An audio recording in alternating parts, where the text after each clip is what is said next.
Well, today we have an incredibly special guest with us. I guarantee you guys this is going to be one of the most enjoyable interviews that we have. Not only a dear, close friend of mine, my kids call him Uncle Ron. So born in Nashville, Tennessee, where he still calls home.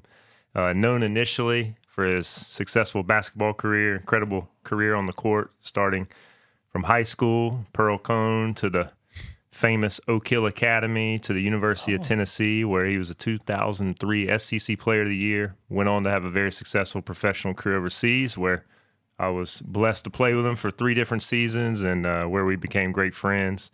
An avid Tennessee Volunteer fan still to this day. Just follow him on social media if you have any doubts about his love for his Volunteers. The father of Ron Jr. and recently engaged to Chris Johns, a.k.a. Gotti. Shout out Gotti. Welcome, Ronald Sylvester Slay, my guy.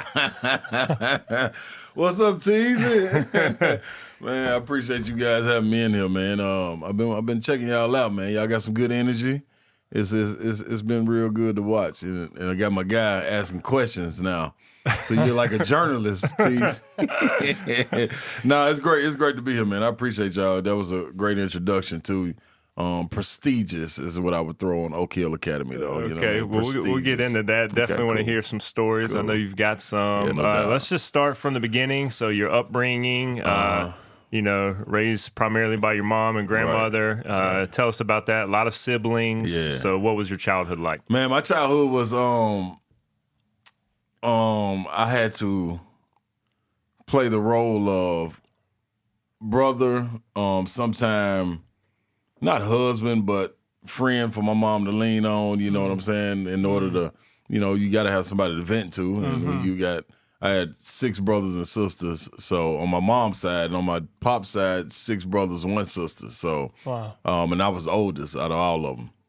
So you look at it and you watch each sibling grow up, and you kind of get engulfed in making it to the next day where we were. You know what I'm saying? It was a single parent household, mom working 2 or 3 jobs, me being the oldest, and there was a age gap from the 3 under me. It was 2 years between me and my younger brother, and then 4 years between the brother right under him, the 3rd one. And then there was a gap of about 4 more years for my youngest brother.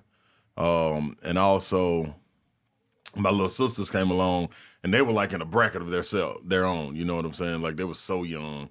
I was getting ready to go to college by the time they were 8. You know what I'm saying? Getting ready to go into elementary school and things of that nature. So, but growing up, man, we moved from. I call myself Tennessee Mutt because I was born in Memphis, raised a little bit in Chattanooga, then bred in Nashville. So I got the entire Tennessee ties. My pop's side of the family is from West Tennessee, Covington, right outside of Memphis, probably about 30 minutes outside of Memphis. Then my mom's side is from Chattanooga.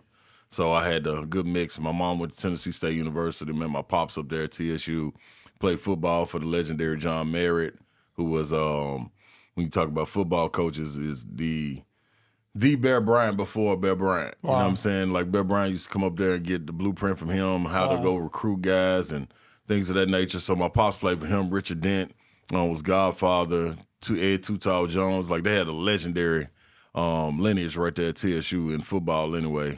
So my mom and pops hooked up then. That's where I came along, stayed with my grandparents in Covington, West Tennessee for a minute, then moved to Chattanooga, then came back to Nashville.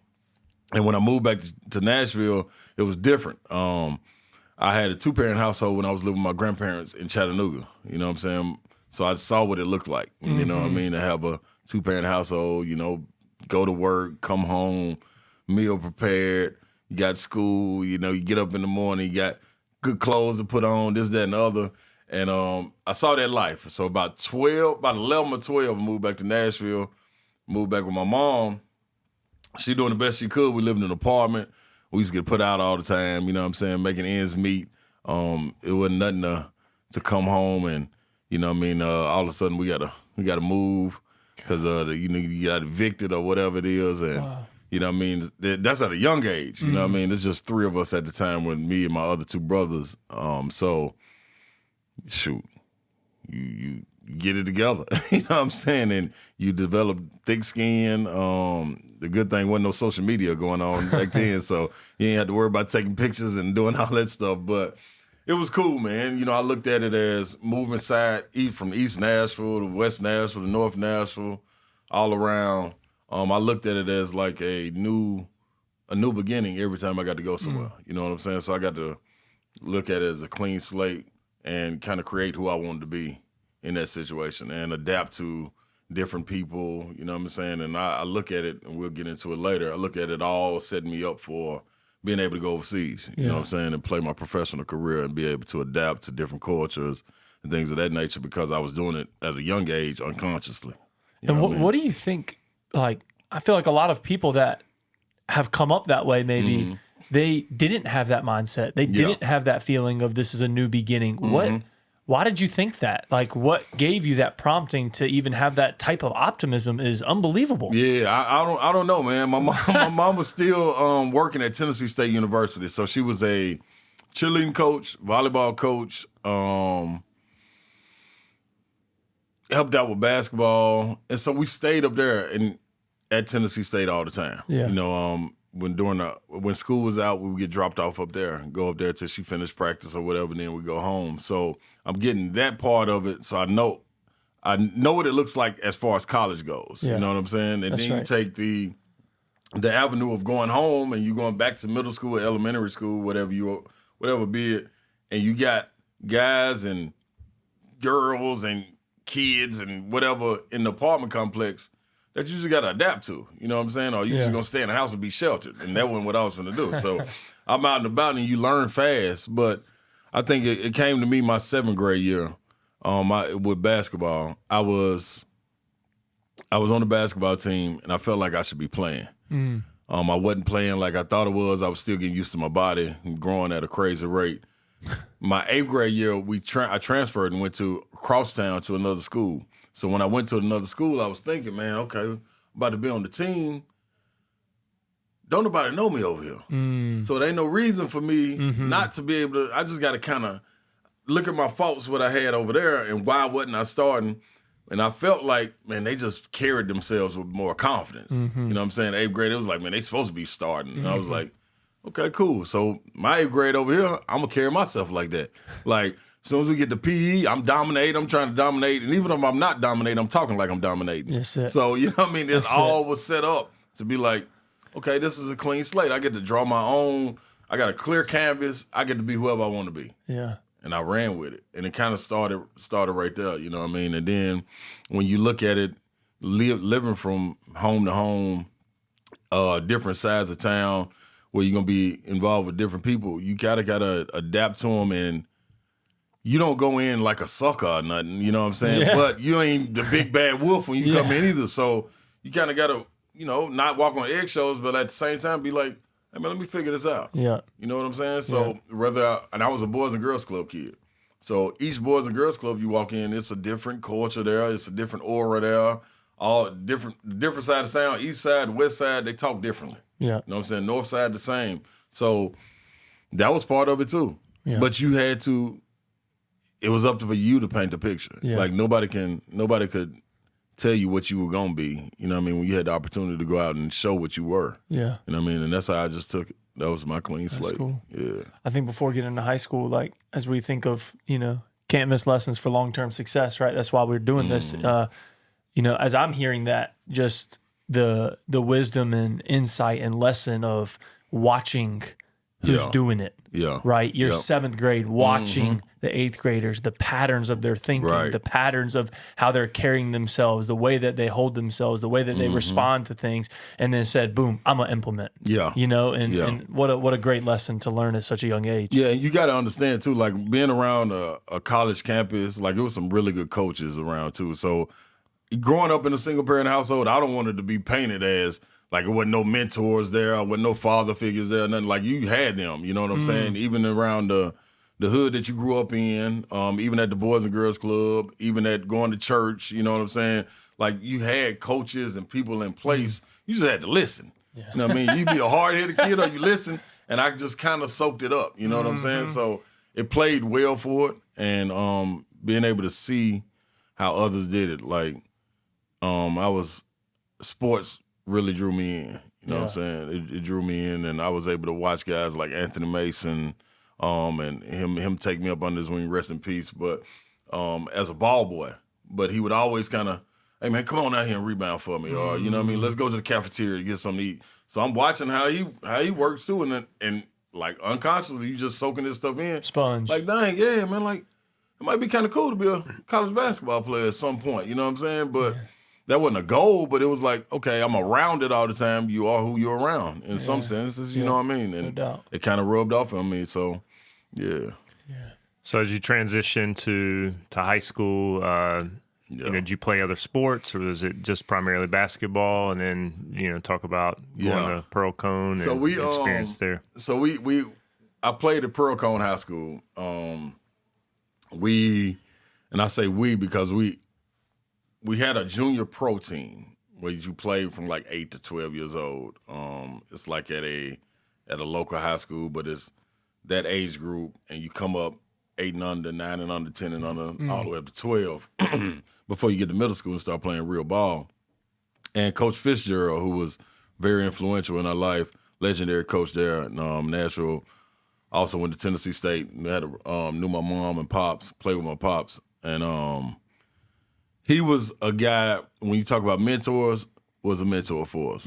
Like, he kept everybody under one roof. It wasn't nothing to go over his house at 10 years old, and it's 8 other kids over there. You know what I'm saying? And everybody waiting on Saturday to go and play in the junior pro basketball league. And boom, Sunday, the parents come get you, everybody go back home. So that was happening at an early age. And we had some really, really good players, and he kind of kept all us together. And all of us transitioned to high school. Maybe 1 year, I was the youngest, so 1 year behind each other. But we had a guy, John Henderson, who was the kind of the golden goose. We called him Baby Shaq. So yeah, he was a big old dude. He was like 6'4" and in 6th grade, 6'4", like 200 pounds. Ended up going to UT, right? Went to UT, played for the Jaguars. He was the truth. I get into it, but. So Coach Fitzgerald got us all together and kind of got us all to Pearl Cone. So it was the same family that I grew up with, same friends, same brothers, and everything that kind of went to Pearl, and it was a cool experience. And I started off at Chattanooga, got into the fold. I was catching the Greyhound bus at 10 years old. You can't do this now. At about 10 years old, from Chattanooga to Nashville. Oh my God! Yeah, I'm riding the bus. How long is that ride? It's probably about 2 hours. Oh. About 4 stops. You know what I mean? But my grandmother would put me I get on the bus. Coach Fitzgerald would be waiting on me at the Greyhound, and in Nashville. When I get off the bus, he'd be right there. Take me with him. Go to the house.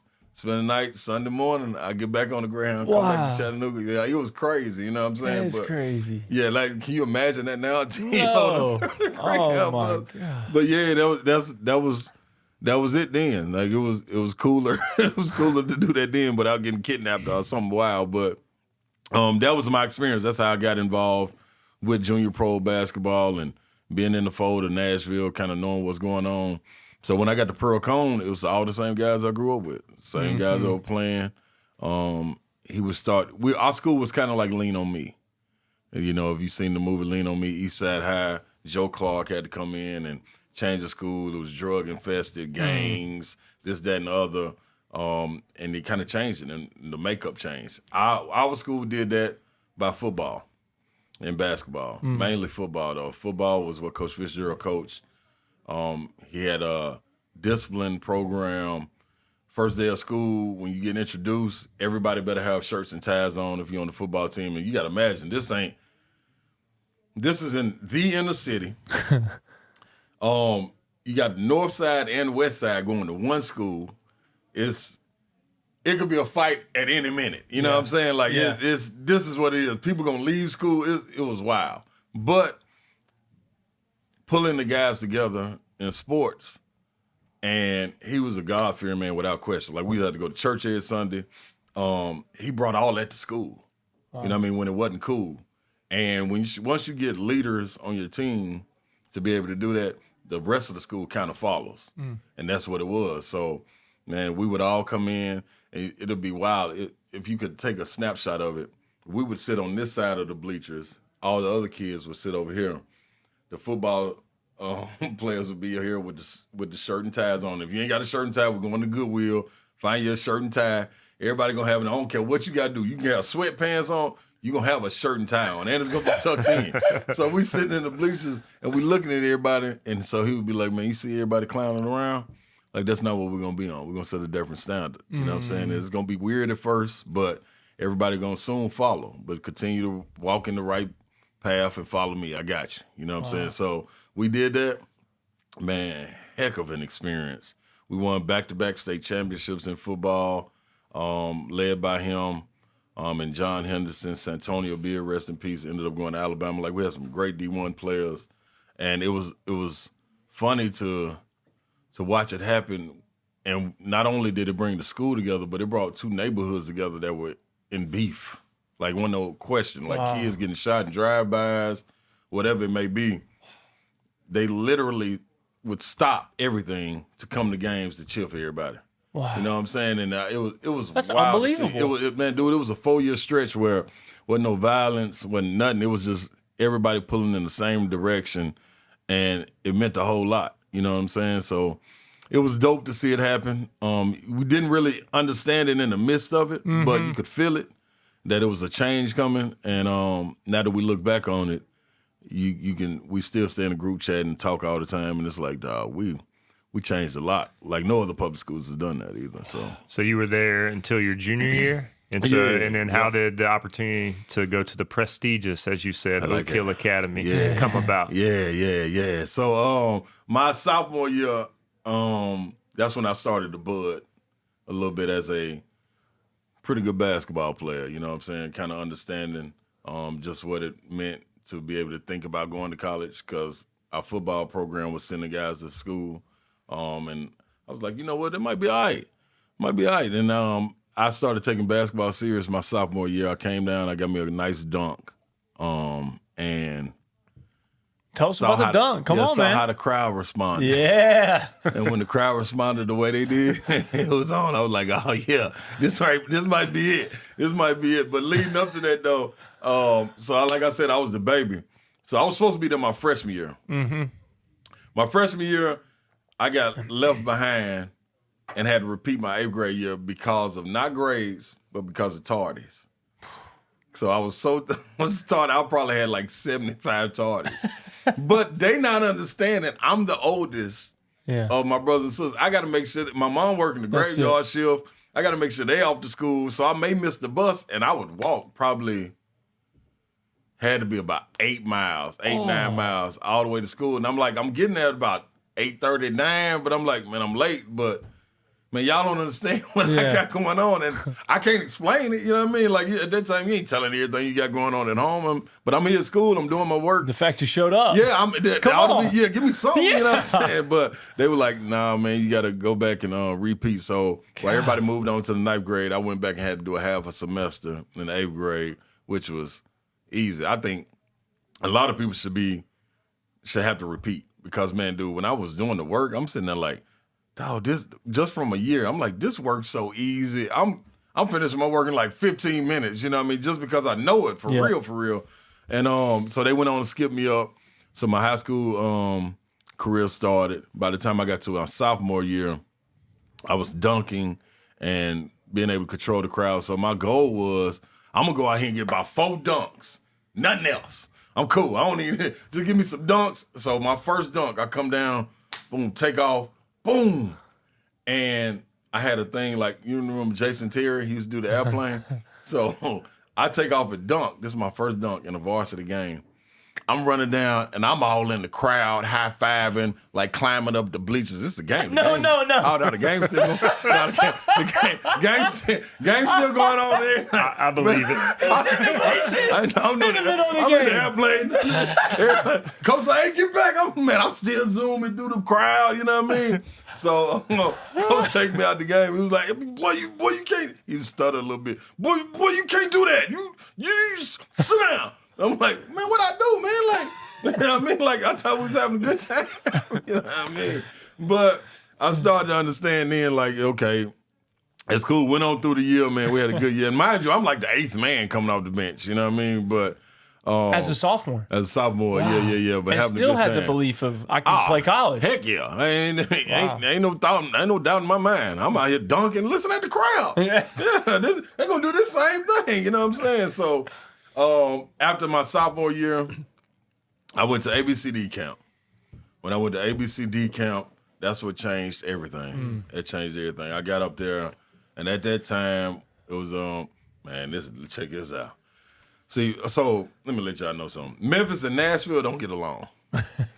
It ain't nothing. You know what I mean? It's cool, like it's respect, you know what I mean? That's the Mecca for Tennessee as far as basketball goes, but they don't fool with us in Nashville. And we don't fool with them. It's cool. Everybody understand it. So I so happened to get invited to an ABCD camp. So it's a team from Memphis going up. They got to pass through Nashville to going up. They're like, okay, we're going to scoop Slay, take them on up with us. So the time comes for them to pick me up, nobody comes. So, like, hours go by, then the day go by, and I'm like, hey, man, these folks ain't coming, man. So my mom was like, oh, no, we going. We going. So she got a dude she was messing with, a S10 Chevrolet truck, stick shift. So I can't even help her drive or nothing. You know what I mean? I'm about 15 at the time. I can't even help her drive. Dog, we drive from Nashville to, what is it? Teaneck, New Jersey. Teaneck, New Jersey. Yeah. All the way up there. Man, I'm talking about rolling, listening to Goody Mob. We was listening to Goody Mob album, probably on repeat. Then my mama would find a radio station. Then the other times I'd be asleep. But once we got up there, we get to the hotel. Sonny Vaccaro was there. Sonny, my mom know what to do. She, you know what I mean? She ain't gonna play that. So she going there like they're messing with the wrong person. Yeah, she's like, hey man, these people are supposed to pick my son up. They left him, this, that, and other. Mind you, camp done started and everything. So Sonny was like, no, don't worry. I got you.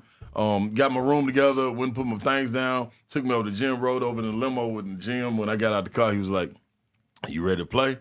I was like, man, we drove this far. Yeah, let's get it on. You know what I mean? So I get out there.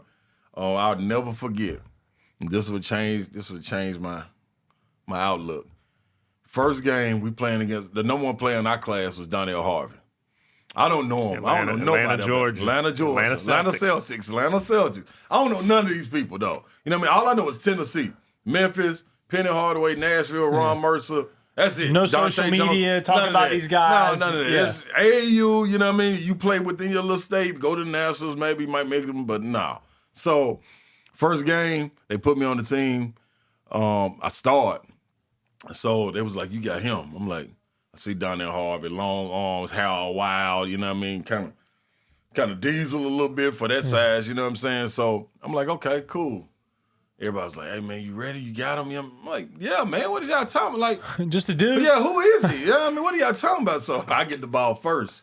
You know what I mean? Come down, get the play. He's guarding me, so I cross him. Boom. Mind you, I ain't never did no real crossover. Mind you, I'm just trying to dunk. But I've been watching basketball since 6 years old.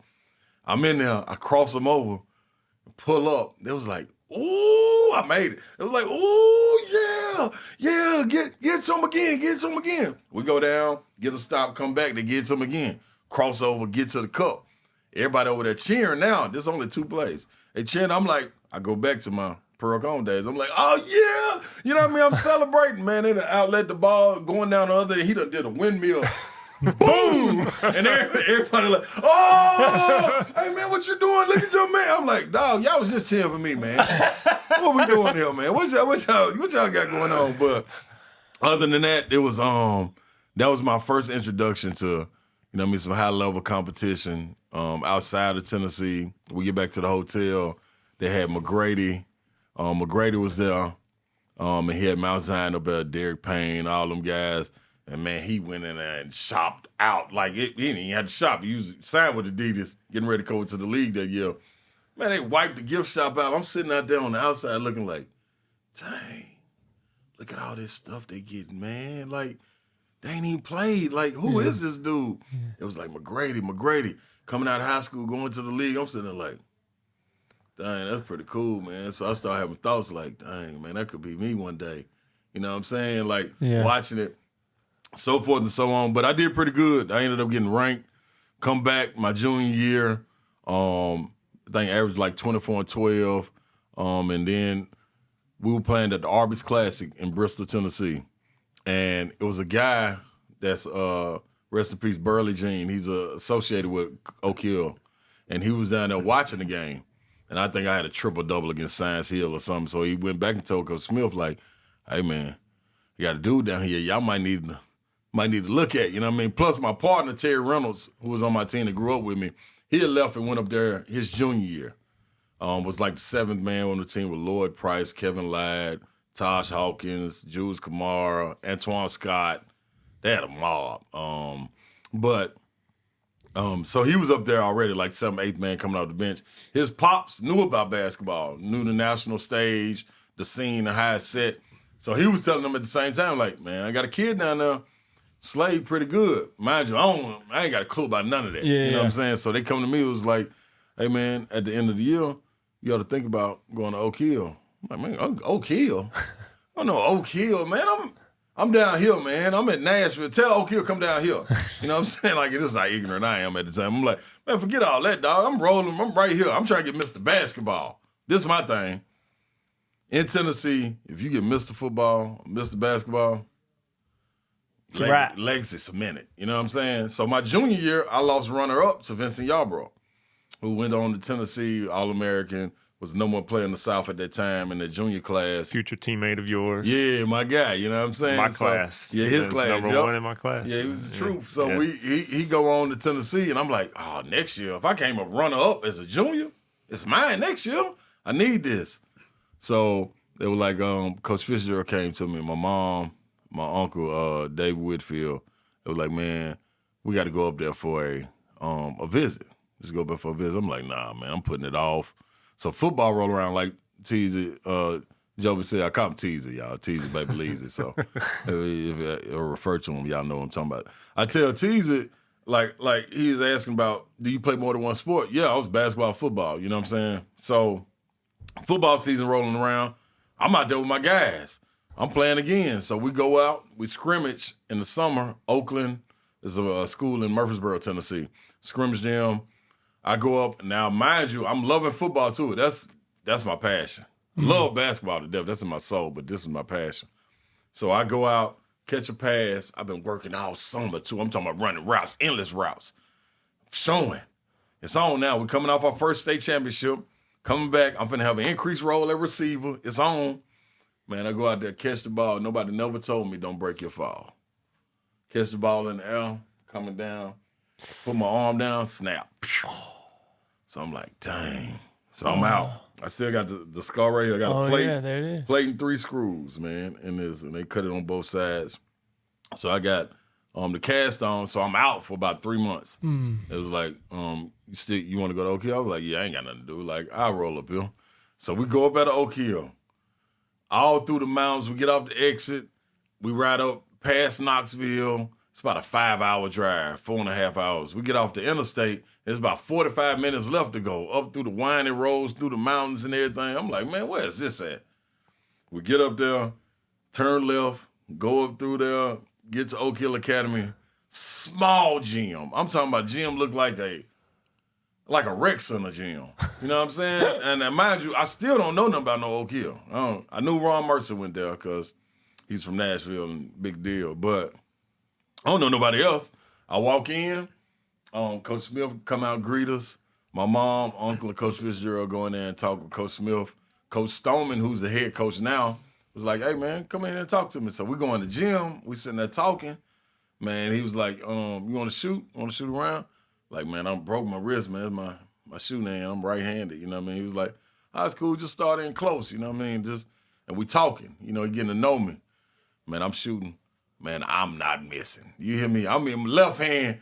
I ain't missing nothing. I'm talking about, I'm on. You hear me? I'm about 15 feet, still shooting. So Coach Smith and them walked back out. They was like, Coach, y'all talk. What you think about him? Coach Stone was like, man, listen. If he can shoot with his right like he can with his left, we got something. You know what I'm saying? And then the bell ring, Lettieri and them that was already on the team, my friend I grew up with, they come out, And he had been talking about me all anyway. So when they come out, they was like, hey, man, Slay, what's up? So it felt comfortable already. Then I'm looking at all the All-Americans on the wall, Stackhouse, Touche, Jeff McGinnis, Curtis Staples, like the list goes on and on. I'm like, wow, man, that's all right. Now it's trying to start to register like, this ain't just no. I know these people. Yeah, I done heard of these cats right This here. ain't no rec This center. is a real school. The gym look crazy, but this is a real school. National championships, all the jerseys on the wall. I'm like, oh, okay. Then I walk in Coach Smith office. He got the national championships, the pictures and stuff. I'm like, okay, this seemed cool. I still ain't with it though. So when we leave, I was like, yeah, it was a good experience, man. But I ain't trying to go up there. Nope, I'm going back to Pearl-Cohn my senior year. Before the senior year started, Coach Fitzgerald sat down and had a talk with me. He was like, man, you know what? I think it'll be a good deal for you to go on up there. I'm like, nah, Coach, man. This guy, man, Mr. Basketball, all my friends down here. He was like, man, think about it. Nobody's gonna change. Everybody's gonna still be here when you get back. Like it's everything's gonna be fine. Like you should leave. And mind you, I was the baby of the bunch, like I was saying. Everybody else, John Henderson was USA Today Player of the Year, Defensive Player of the Year. Ronald Curry at that time had got Offensive Player of the Year. So he was going to UT. We had two other guys that committed to UT were already gone. So I'm like, man, you know, I don't want to go, dog. But all right, forget it. Let's do it. So this is the way they tricked me. Coach Smith tells me, and he tried to say to this day he don't remember telling me this, but I remember him telling me this. I go up there for the summer. He tells me, okay, we're going to get you to Nike camp, which he got the N on, and Adidas camp. You're going to go to both camps, so you ain't going to miss a thing. I'm like, oh, cool. Let's do it. So I go through my junior year, get there my senior year, start the summer. Boom. All right, straight. My grade so bad at the time, I got a 1. I think I had a 1.7 or something. Oh my God. But see, this is the way I'm thinking. I'm in public school. It's no longer being tardy. Now we're on the grades. Now my grades bad. You know what I'm saying? But they was so bad. But this was what I'm thinking. I'm offsetting. Math, you get a D. PE, you go get an A. You see my little scale? Yeah. You see how that thing tilting? That's what it was supposed to be happening. In my mind, they ain't telling me about no core. What's your core GPA? I'm like, man, what is that? I need this to average out to be eligible to play. If it's working, I'm good. Let's do it. Man, I get up at Miss Smith said, man, what were you doing in school down there? I was like, I was going to class. She was like, no, you weren't going to class with these grades. So I had to go to summer school Monday to Saturday. Oh gosh. Every single week. I think I went for 8 weeks. Oh. But he was telling me, dog, when Nike camp comes up, don't worry. We'll get you to fly up for a day. You play, you can come on back. Now, mind you, I didn't get to do that. So it messed up all the rankings because, man, if you're going to be a McDonald's or something, it's going to be decided going into your senior year. Yeah. Like, you have to have a drastic jump to be like in the middle of the year and they be like, oh, this is a McDonald's. And it's already organized, you know what I mean, from these camps. Mm-hmm. So I'm like, man, I missed the camp and everything. Man, ended up, we started the year. I was like, cool, I thug it on out, you know what I mean, go to class. Travis Watson, my good friend, man, he came down there and spent 2 weeks with me at summer school. He ain't even had to, you know what I mean, but stayed with me 2 weeks. We went up there and hooped every day. So that was my dog. But I was by myself, man, majority of the time. Shout out Bubba Watson. Bubba Watson, man, my guy. Virginia legend, ACC legend. So successful career at Oak Hill, and then national champions, teaser. National champions. 31-0. 31-0. 31-0. Yeah. Any close calls on the O? Yeah, we beat who did we beat by 1? Compton Dominguez, Tyson Chandler and them. We went out to Long Beach State, played them with Cliff Hawkins that ended up going to Kentucky from DMV area. He had a crossover. Marcus Moore. Marcus Moore went to Washington. Crossed them. Went in there, banged bodies with Tyson Chandler. Got the shot to go, and we went up 1. Ended up winning that game. I think that might have been the closest one. Yeah. But we spanked Omar Cook and them. There was Christ the King. Spanked Matt Bonner and them. That was my guy, too. Salute to all of them, man. I saw Matt Bonner about 3 years ago at the SEC Legend thing. I told him we spanked him up, too. He was the Red Rocket at the time, you know what I mean? New Hampshire. He was really good though. We beat them. Brett Nelson. He was in some school in West Virginia. Yeah, spanked them up. Man, it was some really good competition. Hey man, Keith Bogans and Joe Forte ducked us the whole year. Mather. They didn't want none of us. They pulled out of 2 tournaments that we were in. Cause it was 1 and 2 battling the whole time. And we was like, okay, Oak Hill versus DeMatha, we want it. You know what I mean? They pulled out of the St. James Invitational. We ended up winning. They pulled out another one. But yeah, we went on and nobody made McDonald's. 31-0. Steve Blake didn't make it. Travis Watson didn't make it. I didn't make it. We were the seniors, I believe, that should have had an opportunity to make it. They dogged us, man. But yeah, we still had an opportunity to get recruited, and what was that process like? And was it always in your mind, hey, I'm a Tennessee kid. If I have the opportunity to play at UT, that's where I want to go? Or yeah, man. So I gave myself to Tennessee, man. You know what I mean? I didn't really get to. I wish I would have been able to go through the recruiting experience, but I didn't. I committed going into my junior year because all of my friends were going there the next year. I verbally committed. I was in the gym as a junior playing pickup basketball. Coach Cutcliffe, legendary coach at Tennessee, Coach Eli, Coach Payton at Ole Miss, Eli at Ole Miss, Payton at Tennessee, came up to Duke, did some really good things. Now over at the SEC, but he came through to recruit John Henderson. He was walking through the gym.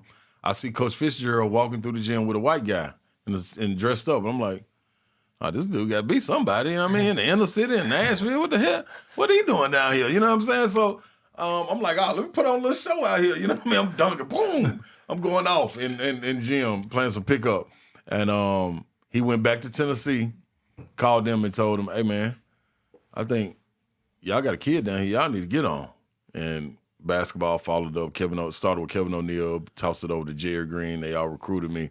And since my friends were going there, I went to the orange and white game with John and those guys, and I loved the experience. I was like, man, I'm cool with coming here. When I got to Oak Hill, mind you, I was still in the Tennessee mindset. When I got to Oak Hill, then I realized, oh, there's some real basketball out here, like North Carolinas and Dukes and Kentuckys, and like all this stuff made sense now, but I couldn't see past the Tennessee border. You know what I mean, at that time. But I was at Oak Hill preseason. We're playing. We got pickup where the coaches can come in. Pete Gillen was there to see Travis Watson. He was at Virginia. Gary Williams that came in to see Steve Blake at the time. Tubby Smith was up there to see Cliff Hawkins and Rashad Caruth. And then Tennessee wasn't there for me. Now, mind you, I done verbally committed before I got to Oak Hill. So after the pickup, I'm like, all right, man, ain't nobody come see me. That's what's up, you know what I mean? But I'm seeing Tubby. I'm walking by. I'm like, hey, how you doing, coach? You know what I mean? They about to go get a national championship that year.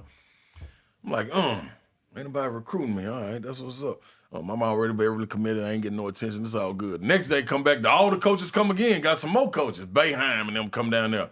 So we putting on the show, and I'm just sitting there in the bleachers like, hey, man, ain't nobody fooling with me. Hey, coach, let me holler at you, man.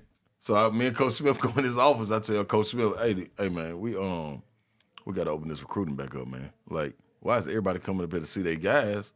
Tennessee ain't came up here yet. That ain't nothing but a 2.5-hour drive. You know what I mean? Like, what's going on? It's like, oh, no, Slay Dog. No, Slay, this is his voice too. No, Slay Dog, you can't do that. You can't do that. They're going to think I did it or something like that.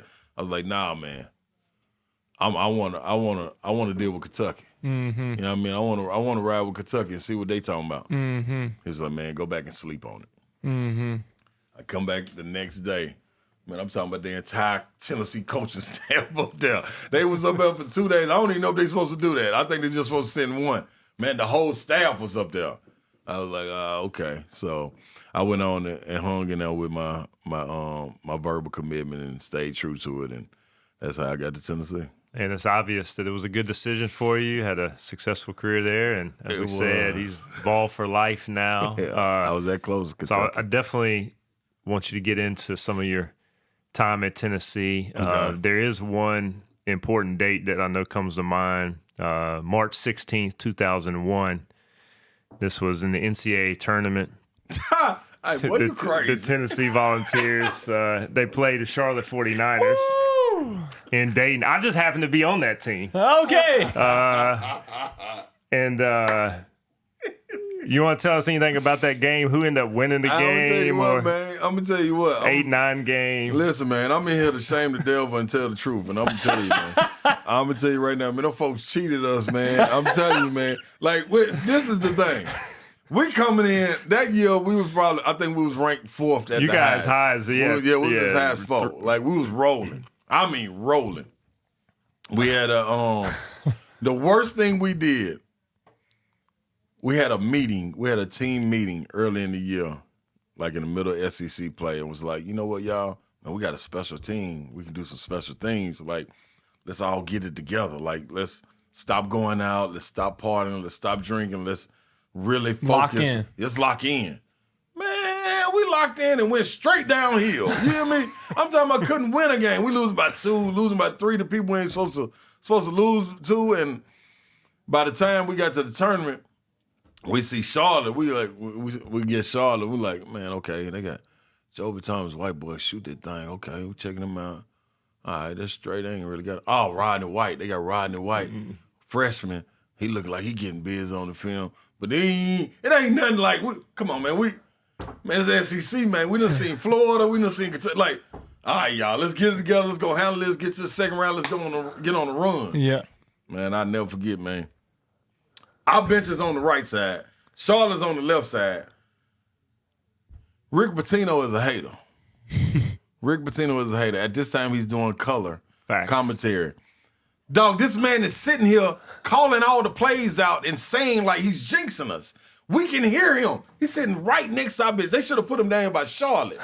They put him by us, and we can hear him on the bench like, oh, well, this Tennessee team, boy. Oh, Joby Thomas is going to get hot right here. Somebody better do something. Look at Rodney White. He can't. Oh, he's unstoppable. We sitting there like, dang, dog, why don't you just go down there and cheer for them then? I thought you were doing color commentary. And we can hear everything. I think we were playing an early game. So it was an early game. You know what I mean? Yeah. Dude, them boys. Teasing them came out there and played, man. We should have won that game, but what was the final score?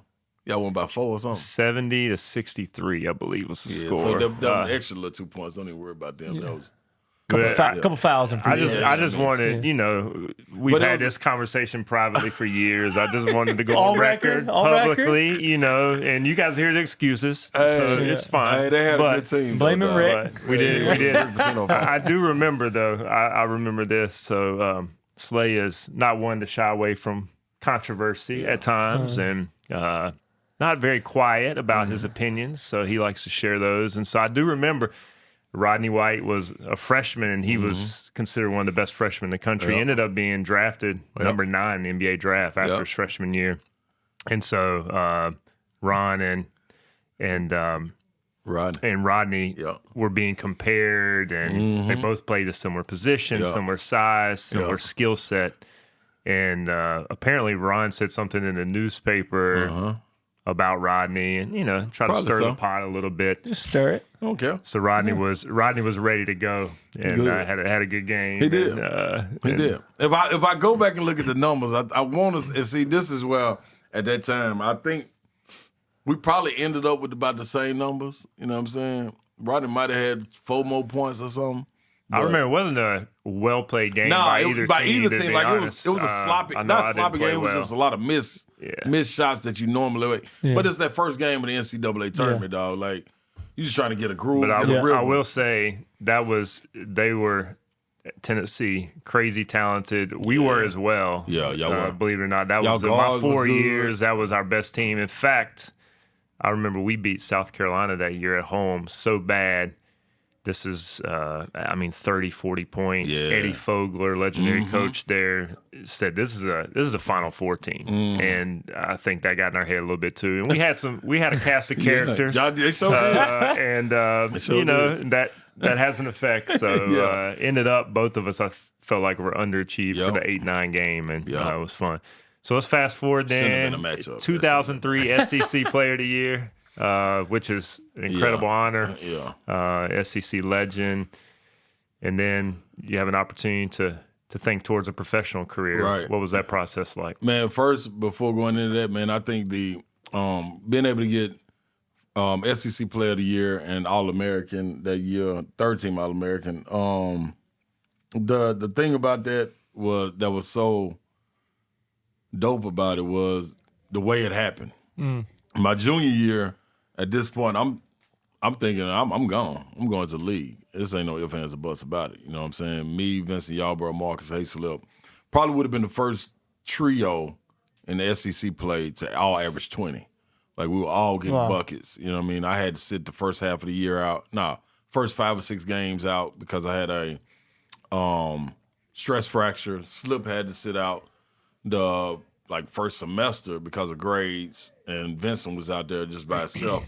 So once we all got together, it was serious. You know what I mean? We looked really good. It was real promising.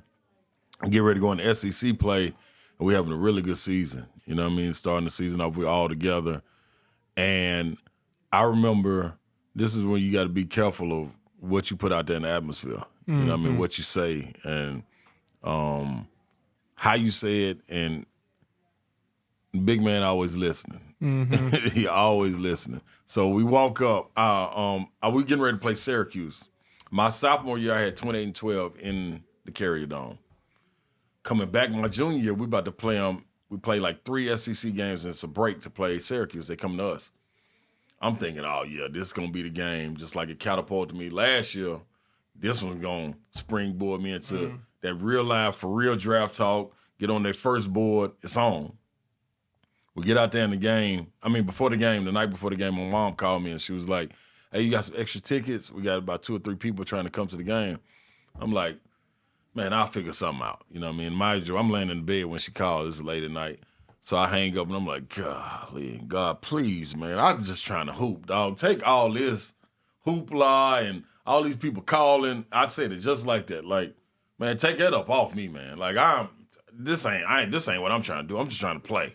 You know what I mean? Man, I go out there the next night in Syracuse. I come out.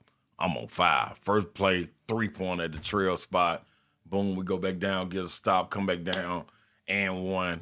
We are rolling. I'm like, uh-oh, it's on. Here we go. Oh, it's on. It's scouts down there because Syracuse had a good time, good team. Preston Shumpert, Frank Williams, they had a squad too. Hakeem Ward, you know what I mean? They had long kids. That was good. Next play come down. In my mind, the Michael Jordan play when he dunked on Patrick Ewing and was looking at him and talking to him. This is kind of what happened. Jeremy McNeil goes up to jump, and I lay it in, and he falls. I'm like, yeah, get your, you know what I mean, explicit, you know what I mean, giving it to him raw. Next play, we come back down. I go up to get an offensive rebound, and he barely tapped me. He didn't do it on purpose or nothing. Barely tapped me. And I felt my knee. I go down. And I'm always wanting to get on the ground, you know what I mean? I'll lay out. You gotta come help me. You gotta come help me up. I'm drama, you know what I mean? Come out and help me up. So Vince, my man, come over there, and he was like, come on, big boy, get up. I'm like, nasty, I can't get up, man. I can't. Dang. He was like, nah, come on, dog, get on up.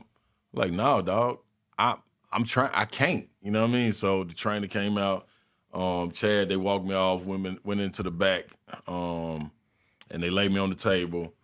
It was like, man, I was like, I'm cool, man. Let's wrap it. You know what I mean? Let's do something. He was like, yeah, we got to do this test first. I'm like, all right, cool. They do the test. As soon as they do the ACL test, that mug swell up like a balloon. When I put the towel on my head, went straight in the tears. I mean, boy, that was you talking about the bottom. I mean, rock bottom. I hit it. You know what I mean? So I go, get my knee right, go do the surgery and everything. And I remember laying in the hospital bed after my surgery.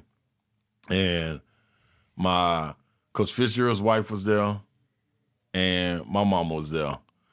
And I was just laying there like, dang, ain't nobody around. No hoopla. This everything I asked for is here we are. Is it. Ain't nobody calling me, you know what I mean? Ain't nobody asking for tickets, you know what I mean? It was wild, man, and I'm sitting there like, dang. So I went through the process of rehabbing and everything, and when it came back around preseason, all of the accolades that come out, first team All SEC, preseason, all that stuff. I was left off of all the lists. I'm sitting there like, dang. So y'all just done wiped out everything I done. Like y'all done forgot everything. So I said, okay. I wrote down my goals. You know what I mean? Steadfast in my faith. You know what I mean? Not saying I'm walking the straight and narrow like I'm up there in the pulpit or anything, but you know what I mean? I understand. You know what I mean? Like it's you know what I mean? There's layers to this thing. You know what I'm saying? And I got to get it in order. And when I got it in order, man, everything fell in place and it was on. You know what I'm saying? So that's what made getting the SEC Player of the Year and being All-American. That's what made it all. You remember that hospital bed? Yeah, I remember all that. I remember writing me off. You know what I mean? I went and got, man, I got a couple tattoos, and they all mean something. You know what I'm saying? Like, that was different, man. That was different. That was the second worst part of my basketball career, I think. Then the first part would be playing that way and then not getting drafted. You know what I mean? That right there, that was one. You talking about a bottomless pit? Like I had a frog so big in my throat, I could barely talk. Like we had a get together at the Boys and Girls Club to watch the draft. I was in the room off by myself, family and friends in another room. And when the draft was over, mind you getting calls all through the draft. I don't know, they might have been faking. There ain't no telling what this agent had going on, but I do know Chicago or Miami was supposed to go down. And when it went past, I'm sitting there like, dang. So I had to get up and go thank everybody for coming. You know what I mean? And when I walked out there, my young fella, Brandon Wright, who went on to play at North Carolina, play in the league, he was there. He was probably about 13 at the time. So, and I know Brent, like at this time, Brandon like 6'7", 6'8", like he on his way, you know what I mean? And he always looked up to me, and I'm sitting there like, dang, how do I handle this? You know what I mean? You got to swallow your pride. You got to thank the people, but you got to say it genuinely. I thought that was one of the hardest times in my life. And I think that conversation to thank people and tell them this ain't the end, like this is the beginning, it's one thing to say it, it's another thing to mean it. I said it, but I wasn't really sure if I meant it. You know what I mean? Like I was like hurt, because that's the dream. Once you realize it, you know what I'm saying? Like, and you done dominated college, you like, I'm supposed to be there. Like, how do you not get there? But I was able to go on and pick up and keep going and then going on and playing a professional career was cool. But yeah, that hurt right there. Because it wasn't you don't get a template or a blueprint or any answers to why you didn't make it. Like that's all I would like. Like tell me what I did wrong. If you can tell me that, and I'm cool. Like I don't want no reparations or anything. Just tell me, you ain't got to give me no stipend. Just tell me what I did wrong and why I didn't get my name called. At some point, when you seeing other people get their name called, that you know you done worked. Yeah. You know what I mean? Like that's a tough one. That's always been a tough one to swallow. I've always thought that's the hardest part of team sport. You know, playing golf, it's a number. Yeah, you shoot your number. Yeah, it's get simple. that number. You got and it. It's you. Yeah, like you qualify, you don't qualify. You win, you lose. It is a simple number. That's but simple. When you come into a team aspect like that, there's so many more variables, and that's a hard thing. No, that's a hard. It's crazy. I couldn't imagine that. Because you're like, SEC Player of the Year. What do you see? There's one of those. That was me. And then my what thing else was do I like, need to dog, y'all put me on third team All-American, so that means it's 15 players. Yeah. I was one of those 15, and you said y'all gonna have a whole draft with 2 rounds, and all them 15 go except me. No, wait a minute, y'all. All 14 went, but you? All 14. Oh. Then the year before, when I told myself Vincent Yarbrough got drafted 2nd round, Marcus Hayslip went lottery. So I'm sitting there while this going on, doing my rehab, and like, I'm watching this like, my dogs done went. At some point, I'm getting in that thing. Wow. Dog, and it don't happen, you like, golly. Wild. How did you stay? Obviously, you went on to still have an amazing career overseas, and like, how in the world did you? I mean, was there a transition period of time of like, this is hard, or was it like, I got a dog, I'm ready to fight it? Hey man, my first year when I went overseas, I went to summer league with Miami. Supposedly they offered me a partial contract, and I didn't take it. I felt like that was a slap in the face. Yeah. You know what I'm saying? Which was dumb. Like I should have took it and got a foot in, but me being ignorant to the fact, you know what I'm saying, and green and not knowing. Yeah, exactly. I'm like, what is all this? So I don't take that. I go to Turkey. Signed with Galatasaray, which was a big club at the time. And I'm over there like, dog, I'm about to kill these people. I mean, it's war every single day. In practice, it is a slam dunk contest. I don't care who under it. I'm trying to hurt myself, jumping over people. Like, so I was out to get everybody. I was getting back to that level. You know what I mean? I wanted to be back with an opportunity to go play in the league, and I fought it. So when you went overseas, you still were thinking, hey, there's a chance I'm going to come back. Yeah, I just need to get to the summer. Yeah. I need to get to the summer. But then you realize when you get over there, it's a whole different world. And it's things, man, like you need a guide. You need a manual, dog, to make it through. I'm coming from University of Tennessee, 20,000 people in the arena to playing overseas, and it may be 12 people at the game. Wow. Or it may be a sellout because it's a rivalry too. Yeah. But at the same time, it's a different way of playing. Yeah. You know what I mean? And you got other guys that are established already. Like you playing with real live adults with families, and then you playing in a different country where they got guys that are the All-Americans that are playing on those teams where coming from the national team and stuff. And I'm like, I don't get this, man. Like, it was weird. Not to mention the distance away from home. Dude, at that time. The cultural aspect, the language, the food. Man, that ain't Nashville. This, man, let me tell you this. I jump off the plane, man, and I hear, like, no knock to him, man. I'm like, man, you got the people with the veils on, and, man, I'm like, man, we trying to jump out here. There's ninjas everywhere. Like, what are we doing? Why everybody covered up? What's going on? Man, I'm coming from Tennessee, man. What are y'all doing, man? And ain't nobody speaking no language that I understand. The smell funny, you know what I mean? I'm like, no, man, this ain't it, dog. I get off the plane. Dude got the little sign. This is in Istanbul, Turkey. He got the little sign. I walk out there to see that. I said, no. I done seen too many movies. I'm going back in here with the baggage claim. I'm just finna chill for a second. I go peek back out the door. Dude still standing there with the sign. I'm like, nah. I'm not going out there with dude. I don't know who this man is, man. And where he finna take me to. You know what I mean? Like, no. So they had to send somebody that spoke English. Dude walked into and you ain't even supposed to walk back into the baggage claim. He walked into the baggage claim like, Slade, come on. I'm like, hey, man, I don't know who y'all done sent over here. Man, we get in there.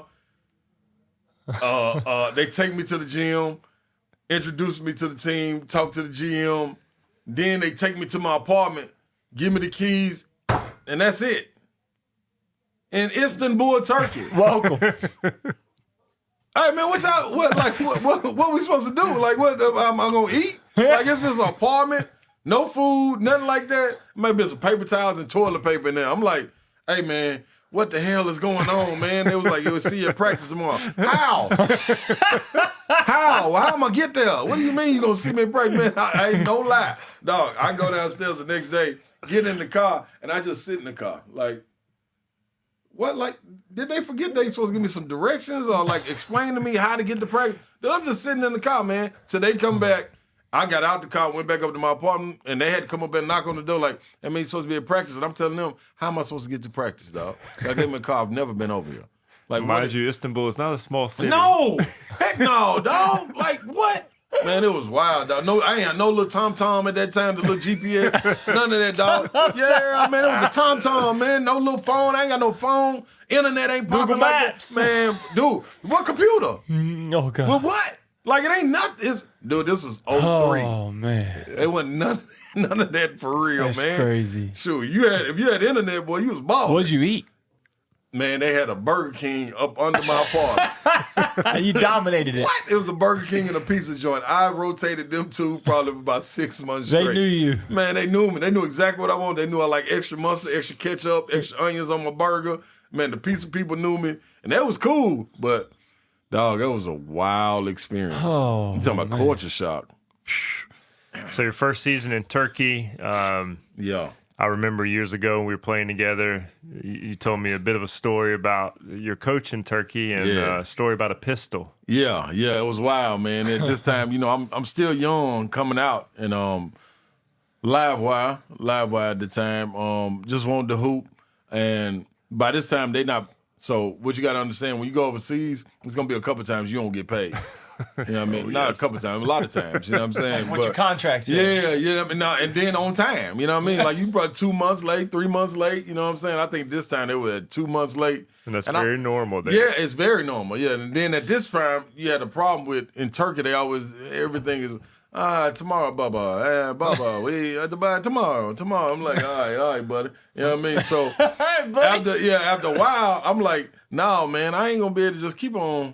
Tomorrow. So, all right, I'm finna start disrupting practice and knowing what I want to do then, if that's the case. So, we show up, and me and the captain, I guess Coach then got fed up with it a little bit about, it's been happening about 2 or 3 days in a row.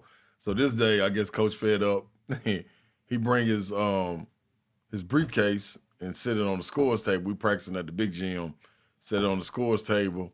Me and the captain down here on this end shooting, rest of the team down there shooting. So Coach, called a huddle up. And he was like, all right, y'all, come on.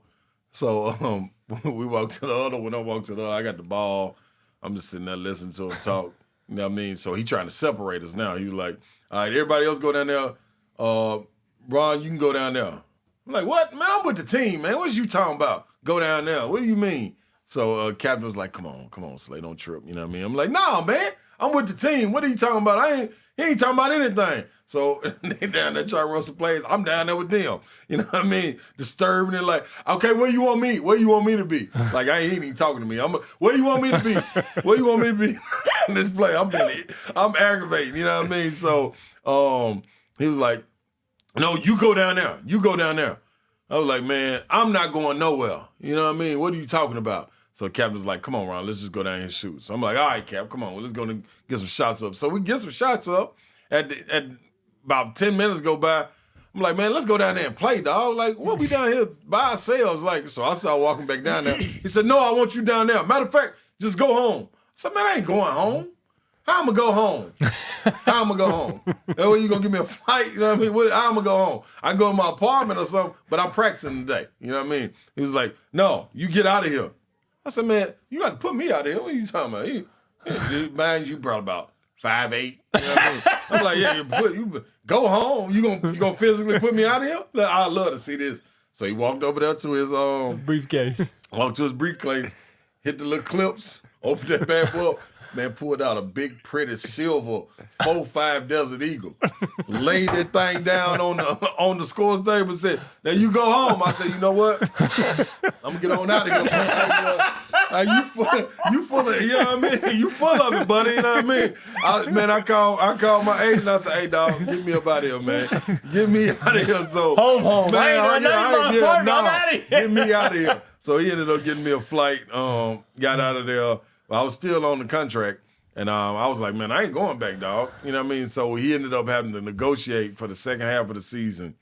They had to pay me before the game, or I'm not coming out there to warm up or anything. I'm not playing. So I guess they wanted to test that. The first game I come back. So I go through practice, have a good practice. You know what I mean? Me and the coach make amends. He apologize and everything. You know what I'm saying?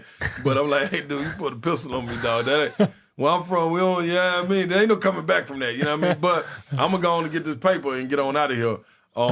So the first game, it was like, okay, let's go on out there and play. And I'm sitting there in the locker room like, dog, y'all ain't give me no payment. Like, no, Bubba, after the game, we going to get, I said, no, I done tried that. I done tried that before, y'all. That was 2 months late. That's part of the reason I went home. Plus, Buddy pulled the gun on me. Don't forget that. You know what I mean? Like, this ain't that, you know what I mean? So it was like, no, we get, I said, man, listen. I appreciate y'all. I'll be at practice, but I'm not playing that game without the payment. So they ended up going to get the payment. And me and one of the little trainer was cool. So I let him hold it. You know, I'm keeping an eye on it the whole time though, you know what I mean, during the game. And that's how it went. Every game they had to pay me before, and it ended up working out. But man, one hell of an experience. Like I left Istanbul and that was a wrap. I never wanted to go back there again. No, one thing about playing professional basketball overseas that always blew my mind was you talk about the challenges in getting paid, and it depends on what team you're on, Right. What country you're in, but man, they make you feel like you're the one that's done something wrong. You're wrong. I never could comprehend that. Like, hold up! I've been at practice every day. I'm playing. I'm on time. I'm showing up, and now I'm wrong for asking you where my money is. That was due 2 months ago. Yeah, they get upset like, man, you just come here every day. You ask for the money. Like, what?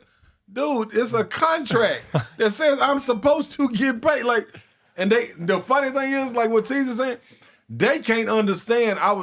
We had to explain to them, hey man, like at home in America, like they have a deadline. Like you got to pay bills, or you can't call. I can't call them and say, hey y'all, you know what, man, they gonna get it to me in about 2-3 weeks, man. Everything be straight. Y'all cool with that? What? That nobody in America. They don't want to hear that. What are you talking about? Like it was crazy. Now or never. Crazy, dog. It's hell of an experience, man. Hell of an experience. So when did y'all link up? Yeah, so Or was there a few more seasons before that? No, it was about three. So I did Turkey. I went to the D League at that time, which is G League. Played that year. Then went to Israel. In the middle of the year in Israel in Tel Aviv, I left and came to Italy. Casale Monferrato. Yeah. In the second half, Joby was at Ferrara. When you at Ferrara? It's probably about right. Yeah, you was at Ferrara. Yep. And so that year, me and Joby, we played at the. Let me go and say this. You know what I mean? Since we recollecting, our thoughts and everything about when we played. So this is my first time seeing Teaser since the Charlotte episode. You know what I mean? March. Yeah, since Mind March. you didn't really, 2001. Yeah, mind you didn't really know each other well. None of that. So. But we love each other. But the thing is, when you see another American that you done played against or something, it's automatic. Like, oh, hey, what's up, man? Like, what you been doing? So. We greet, meet each other, and I'm thinking the whole time, hey man, these boys got us last time. Plus, he been setting the league on fire. By the time I get over there, he cooking. You know what I mean? And I'm coming over there in the second half. Our team played them early. Hey, teasing them probably beat us. The second half of the season, this will be my first time playing them. So it was the end of the season. I think y'all was already in the playoffs or something, wasn't you? Yeah, we had pretty good teams. Yeah, that was loaded. But our game was the last game. We was out of the playoffs. I'm just trying to end with a splash. So, you know what I mean? Because you always want to end the right way. Yeah. So them other teams can see you and bring you back. Man, I go out there, have a light little 40 piece, 40 piece. You were cooking. I do remember that. Airplane. You hear me? Boy, what? I got the DVD at home too.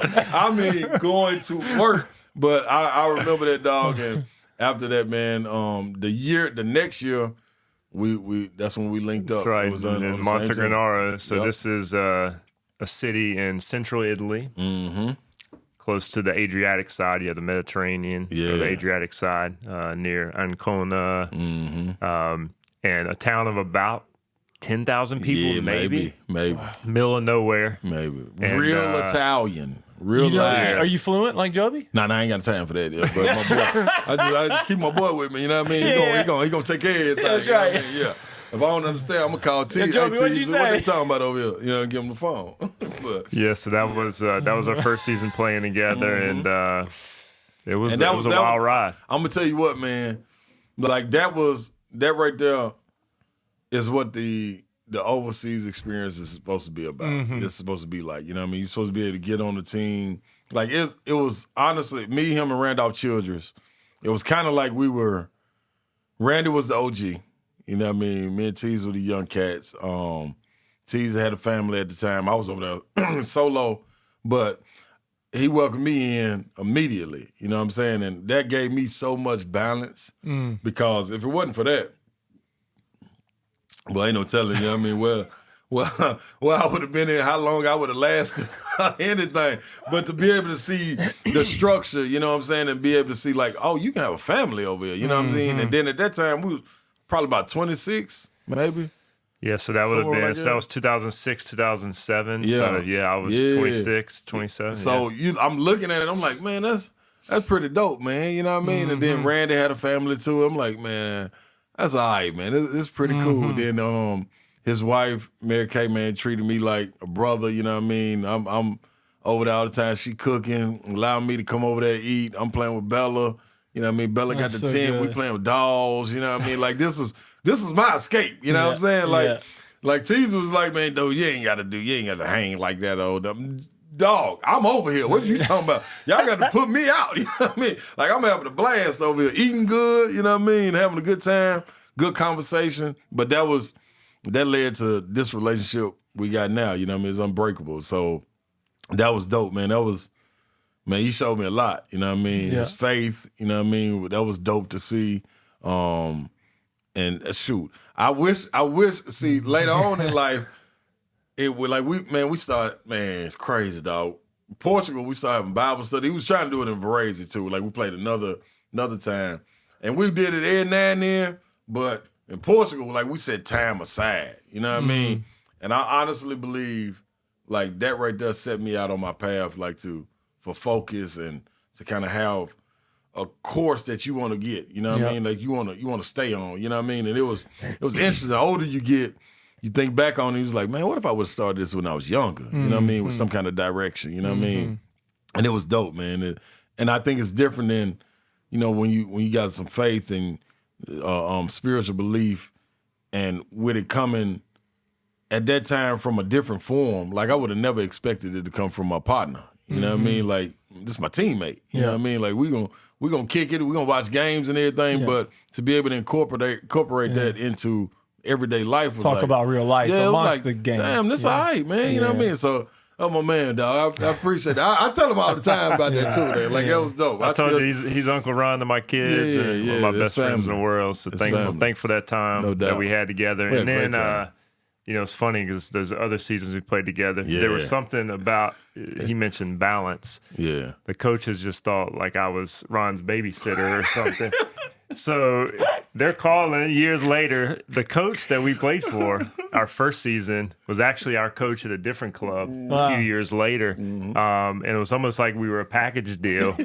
Hey, we need somebody who can actually talk some sense into this guy, because don't get it twisted. You know, he was still alive. I mean, a loose cannon. Yeah. So it take the right person. It take the right person for me to listen to. I ain't just gonna listen to anybody. You know, there were episodes, you know, where a broom would be picked up and, you know, ready to come after somebody, or we could tell stories for days. Yeah, it was plenty of them. It's plenty of them. That was Edgar Sosa's story that played at Louisville. That's right. Yeah, the man tried to pick a broom up and swing it at me. Oh, gosh. Yeah, I grabbed that little broom, broke that little broom. That was in a... That ain't no desert. That was a scrimmage game. That wasn't even a real game. That was a scrimmage. So, but, that was plenty of stories. You can grab a broom. You ain't grabbing a Desert Eagle. I'm taking that broom. That Desert Eagle, I ain't playing with them. I'm going home on that one. So you end up having a successful career overseas. We talked about bouncing around a lot of different countries. You mentioned Turkey, of course, Italy, where you spent most of your time.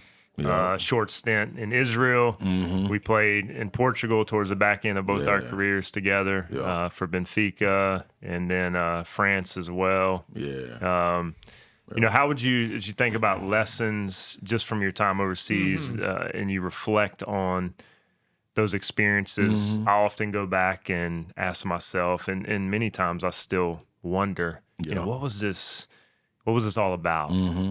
Great cultural experiences, a lot of great relationships, friendships born and solidified there. But if you could maybe summarize a lesson that you learned collectively your time being abroad. So I learned, it's a couple of them I take. I shared some about Joby, man, with spirituality. I thought that was huge, getting ready to walk out of sports, you know what I'm saying? Yeah. And understanding that. But I think as far as, I learned one from Randolph Childress. His was when it comes to negotiating your contract, and this is just in life in general, you're always going to get the most out of where you're comfortable at, regardless of how much you make, you know what I mean, how much they're offering.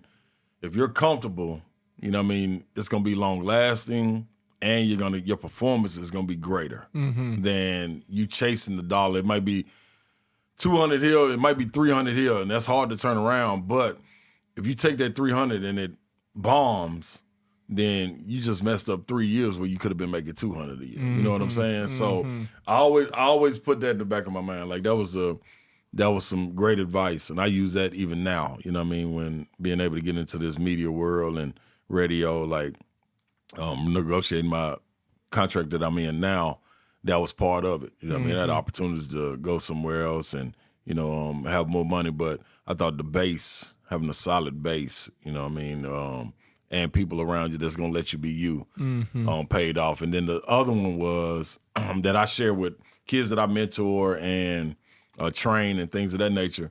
The coach he's talking about, Coach Pila Strini, he told me we were in the mountains. This is when I just got to Varese. We was in the mountains, and he was telling me, no, I was in Monte Granaro. I just got to Monte Granaro. He pulled me to the side one morning and was like, sit down and let me, like everybody had individual meetings. He was like, sit down and talk to me. So I'm talking to him, and he was like, why do you, and he had a little broken English, but he understood. He was like, why do you go team to team everywhere? I was like, man, this team offer more money. You offer more money. I'm coming over to you. What do you mean? Why you can't see? Why? Yeah, it's real easy. And he was like, man, let me explain something to you. He was like, when teams go back and look at your history, they see you bouncing all around, and a lot of times now mind you, this is in broken English, but this is what I got out of it. He was like, they don't take the time to get to know or call around to see why you left that situation. He was like, man, you got to start putting years together in one spot, because it shows stability. You know what I'm saying? And you like all that bouncing around, you're going to bounce your way out. You know what I'm saying? I was like, dang. But I didn't realize that until our second stint when we was in Varese with him again. And I was like, okay, that makes sense. And I didn't understand the Italian culture and the way, they're really big on loyalty. You know what I'm saying? And that's really what he was trying to get across. You know what I mean? And I always took that. So to this day, I'm loyal to a fault. It was already in me, but that made me understand, like, when you go through different phases, like whether it's media or anything, you're more likely to probably hire someone that has 4 years here, climbed the ladder, you know what I mean? And it's like, okay, they know it from bottom to top. Yeah. Let me take a chance on them. And then a person that was here, you know what I'm saying? Yeah. It's different. So those are some of the lessons that I was able to take from it. And I think back on it, and I think all of my growing up, my childhood and everything was encompassed by my overseas experience. You know what I mean? And being able to adapt to different situations, like being able to move while I was a child, leaving side to side, leaving different apartments, homes, whatever it may be, and going to different schools. I felt like that's how it was overseas. And if I could do that at home, you know what I mean, as a young kid, and now I'm getting paid for it, this ought to be easy. So that's kind of how I put that relationship together. You know what I mean? Like, it's cool. If I'm in Turkey, if I'm in Italy, if I'm in France, wherever, Portugal, I can adapt. You know what I mean? And not be brash and know it all, but kind of sit back and, understand people's culture and kind of engulf yourself in it. So you mentioned the transition from basketball now, radio, TV, one of the highest rated sports talk shows in Nashville, 104.5, 3 to 7 p.m. 3 to 7. And also now working for the SEC Network, ESPN, in studio, calling games. How did you get into that? Was that something you always wanted to do? Talk about the transition from your career, something you've done your whole life playing basketball, to what's next and what direction do I go now? Yeah, first of all, that was the most difficult transition from basketball to reality. You know what I'm saying? Back into the real world. And you go through it and you see that window closing your career, and you start trying to make calls and put the pieces in place. And the funny thing is, man, all the people that answer the phone, man, they ain't answering that phone when it's over. Like, I so many coaches I reached out to, I was like, man, I got about a year left, 2 years left, man. Y'all think, I can jump on the coaching staff and, help out? Oh, yeah, sure, Slade. Come on, man. As soon as you get finished, man, come back. We got you. Man, I got back over there, man. It was over, and that wasn't nobody answering the phone. Like, what is this, dog? Like, so I was finding different avenues, man. And it's funny when doors get closed, windows open, and God is always going to be there. And this is what he did for me. I walked into a situation where I was training and I wanted to coach. I was dead set on coaching. I'm getting in Division I, Power 5 coaching. However I got to do it, I'm there. If I got to hold the dummy pad, I'm in it. You know what I mean? I start out in high school, at a private school, Innsworth High School in Nashville. Got a good opportunity to go over there and try to get my feet wet under a legendary coach, Coach Ricky Bowers. My uncle David Whitfield was over there at the time. So I'm helping out over there. In the midst of it, I'm going back to school to finish my degree. So once I finish my degree, supposedly doors are supposed to open up, and now I ain't got a roadblock. I got my degree. I can get into coaching. It ought to be easy now. Go back, get my degree. Now, mind you, when I left school, I had 17 or 18 hours to finish. The curriculum changed, so I had 65 hours. Oh. Yeah, so I had to go back for a full year. I had to get to it. Mind you, over the span of playing pro ball, though, in the summer, I would go back and take like 2 or 3 classes, try to work on it. But at this point, I needed to go a full year to knock it all out. So I did that, finish up, get my degree, making the calls. I'm like, all right, y'all, I got it. You know what I mean? Where I'm headed? What we doing? Man, dog, so many people backdoor called. But they was lying. Like, people, I would have a job set up, coaching job set up. Someone would call and say, "No, man, we're going to give him a job up here. We got him." Yeah.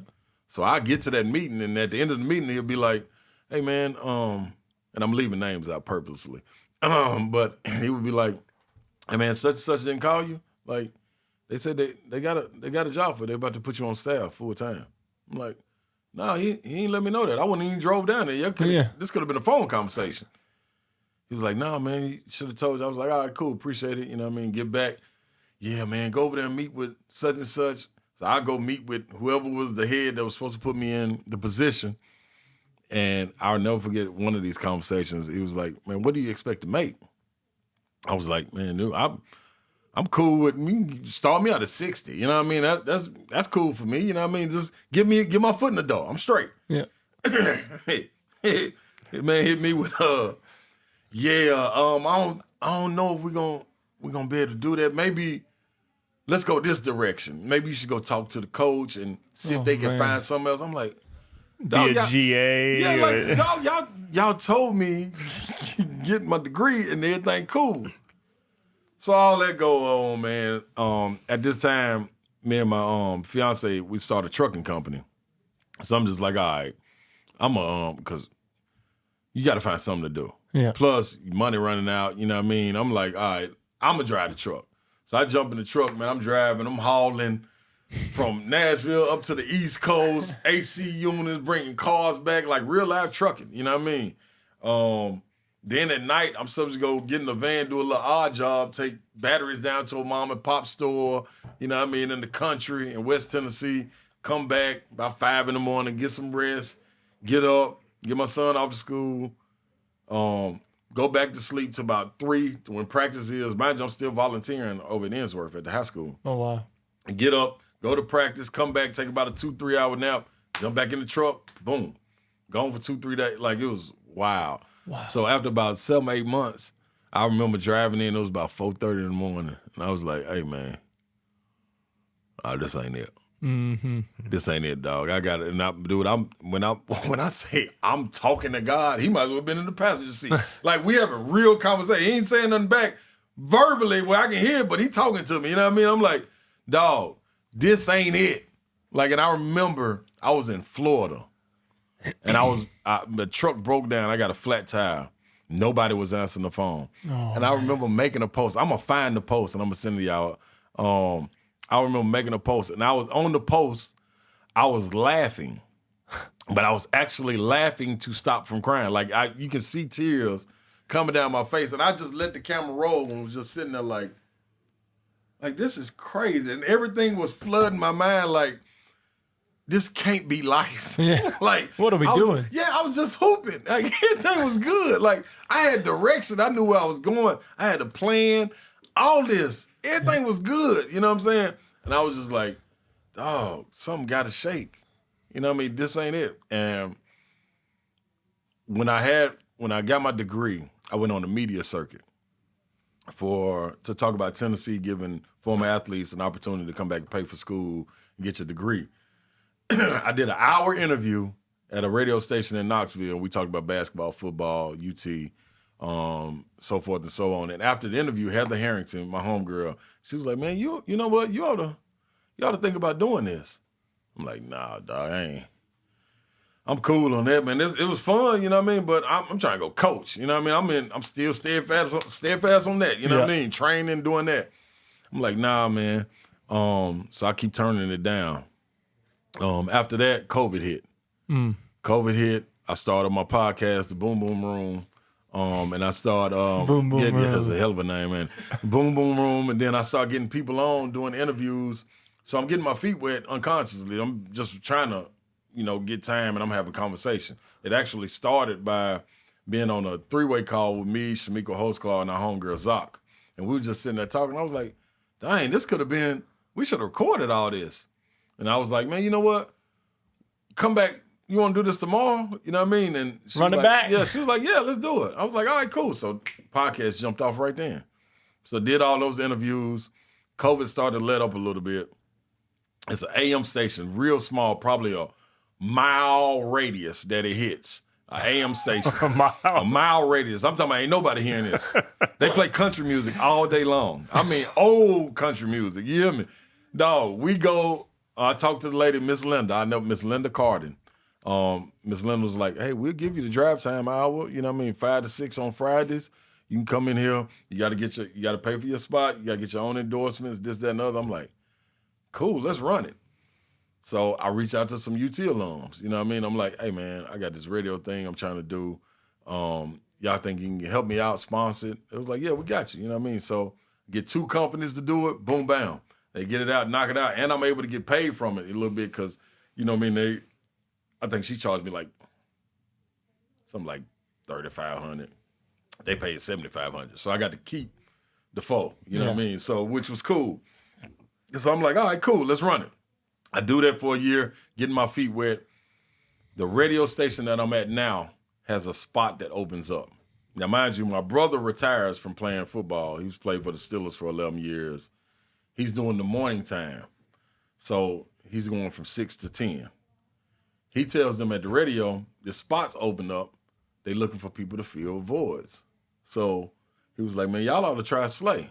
You know what I mean? Now, mind you, nobody knows because this 1 radio mile station, radius. 1 mile radius. Nobody knows I've been doing this. I've been doing an hour radio show with no commercials. 1 hour just talking. UT Sports, whatever it may be, filling the hour. So I go over there. It was like, all right, we'll try them out. So they tried me out for like a 2-hour show. Okay, it went good. Got some good feedback. It went on again. Some good feedback. So the show that left never came back. They didn't re-sign them. So they had a spot that was open. I do that for about 4 months. And at the end of February, March. At the end of March, they called me in and was like, hey man, we want to offer you a contract. I'm like, all right, let's talk. You know what I mean? So we get to talking. They put me on the show that I'm on now. Signed the contract. Did a 2-year deal. Then I just re-signed for a 3-year. Nice. So that's been bubbling. But what lit the fire in my stomach? I went on to do an interview on that station for the group that left, the Midday 180. They were booming. They were now with Outkick with Clay Travis. Clay Travis left and started Outkick, which is, he got a good thing going. Outkick the coverage. A guy was on there, and when they was interviewing me, he asked, he said, so what you doing now? I was like, man, I got the Boom Boom Room, little radio station, little 5 to 6 over here, a little small AM station. He was like, Boom Boom Room, what you doing on that country station, man? What you selling tractors or something? I was like, that got a good one. You know what I mean? So we go to commercial break. We come back from commercial, and he hit me with another joke. and bust out laughing. So now I'm sitting there like, nah, I'm the joke, really. Okay, so you gonna keep on going with us? Yeah. All right, that's cool. And I never forgot it. Never forgot it. So now every time that I do anything, I'm gonna leave an impact and I'm gonna make him see it. So all this is, anytime he got to turn on his TV, he's at a sports bar or anything, he look at SEC, calling the game, he see me. We've been the #1 station in our region for 18 months straight. Come on. You know what I'm talking about? And every time I see him, he'll hit me up because I'm always wearing my merch. He's like, how the Boom Boom Room doing? Great. It's doing great. Mind you, he ain't got no radio station no more. He doing a little column. Yeah. He got a little blog, you know what I mean, trying to cover the Titans, but so forth and so on. But he lit the fire, you know what I mean? So now being able to get in this situation with SEC coming along, they had an opportunity to open up where I came in and auditioned, did a one take, and they called me back and was like, man, what you think about doing it? And I did it last year. They when October rolled around for SEC Media Day basketball, they asked me to come in. I was like, yeah, I know I ain't got no contract, don't you know? It was like, oh yeah, let's get this situated. So went on. We ain't running it back like turkey. Nah, we're gonna do this for real. This is some real money. So I did a 2-year deal with them, man, and it's been love ever since. The platform that I have now, honestly, basketball can't compare. You know what I'm saying? And I just think back to the times where I was driving trucks, volunteering, coaching kids, mentoring kids, and so forth and so on, and just thinking about that time like, dog, you ain't have no direction where you was going. But I do remember them talks, them out loud talks, just like when I was talking before the Syracuse game. You know what I mean? Like, you can't miss what's right there for you, even if you keep on denying it. Like, God gonna put it in your face at some point where you gonna have to, all right, what is it? You know what I mean? You gotta like, well, all right, what is it? Yeah. And here it is. There's a guy I listen to a lot, Kevin Elko. He talks about the principle of enough. And, you know, that's what I was thinking about when you were in Florida, right? And you're in that spot, and it's like you got to that point of enough. Yeah, it's enough. I broke. And he's like, that's when most careers are passed or change will happen. Is only when we get to the point of enough. You know, that's exactly what it was. And it's like, I've had enough. Like, here it is. Let's go. And then the fire kept going with that guy joking about tractor. No, this ain't no tractor. No, it's the Boom Boom Room. Oh, what? And now see the crazy thing is, like, it's caught its own fire. You know what I mean? And catching on, like, people talking about it during baseball games. Like, like my man, salute to Tom Hart, man. Tom Hart always putting it out there. Like, he was doing a baseball game. Slave's probably in the Boom Boom Room watching this. It was baseball. Wow. I'm sitting on the couch like, wow. Look at this. How did the name come about, out of curiosity? This was, so, you know, you go through, in the basketball season, it's ups and downs, and you got to find something to try to, you know, keep the morale up. Yeah. It was my freshman year. Life was my favorite movie. Eddie Murphy and Martin. Yeah. I used to watch it every single night, like over and over on DVD, repeat. Don't even turn it off. So we were at practice, and you know how you split up on the courts. You have the big men go down here for pre-practice and do post moves and things of that nature, and the guards go down here and work on their stuff, the individual skill. In the paint, I would call it the Boom Boom Room, and I was playing around, and I was like, all right, this is the Boom Boom Room, just trying to get everybody hyped, you know what I mean? Like, you can't, I'm defending somebody, the door's locked, it's just me and you in here, you can't call for help, coaches can't help you, can't get no teammate help, it's me and you in here, you got to get you a bucket, and we fighting, let's get it on. So, that's what it was, man. It was the Boom Boom Room, an imaginary space, just like Eddie Murphy explained, imaginary club that he had up in Harlem that wasn't nobody coming to, but in his mind, he had to do something to take himself away to stay, you know what I mean, you know, sane while he was locked up, you know what I mean? So that was my thing, you know what I mean? Everybody come in the Boom Boom Room, so we would do it in the games and everything, like, oh, we got one, he ain't pay us money. He ain't pay us money to get in the Boom Boom Room, you know what I mean? So it was cool in that, and I just referred back to that. Roll with it. Yeah.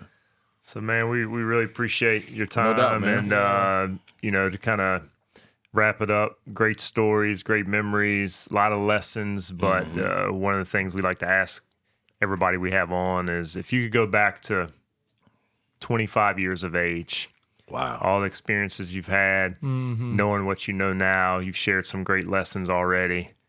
What would you tell yourself?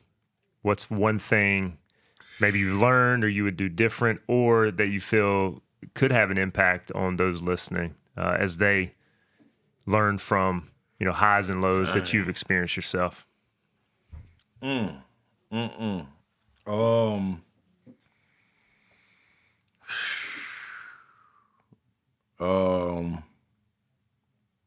That's a tough one, man. It's so many different things.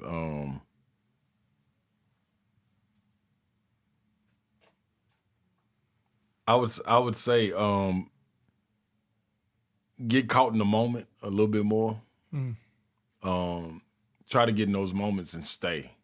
You know what I mean? To be still in the moments, while still understanding like what's going on around it and understanding it ain't gonna last forever. But like them moments are special. Like you think back, like my senior year was a blur, but that was one of the greatest times. You know what I mean? My pro career, being able to play with Teasy, like that was some of the greatest time. But it was so fast. You know what I'm saying? Like I don't think you don't cherish it until you get out of it. You know what I mean? And you look back like, dang, that was pretty cool right then. Like I wish I could go back to that. So try to not to have go back to those moments. You know what I mean? Try to, really, really be caught in the moment of it. That's probably what I would go with. And that's about it. And I think that's just it's a great life lesson for all of us. Tomorrow is not promised. Yeah. Life is really short. Yeah.